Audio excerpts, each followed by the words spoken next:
हा नोटराईज व्यवहार आहे आणि ऑनलाईन 11 लाख रुपयाचं ही ट्रान्झॅक्शन बघा तुम्ही.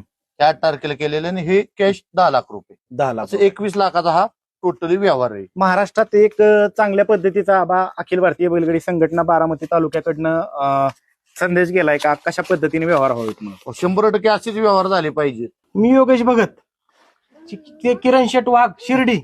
आज आम्ही त्यांचा हिंद केसरी सुंदर 21 लाख रुपयाला घेतला. 21,11,000 रुपये. 11,000 रुपये त्यांना आम्ही ज्यावेळेस 4 महिन्यापूर्वी ठरले त्यावेळेस देऊन टाकलेले. आता 21 लाख रुपये शिल्लक राहिलेले, त्यातले 10 लाख रुपये कॅश आणि 11 लाख रुपये त्यांना ट्रान्झॅक्शन केलेलं आहे किरण वाघ यांना. तर आज त्यांचा आम्ही हा व्यवहार पूर्ण करत आहे. आजपासून हा बैल योगेश भगत यांच्या मालकीचा स्वतःचा राहील. त्याच्यावर सर्व अधिकार हा माझा राहील.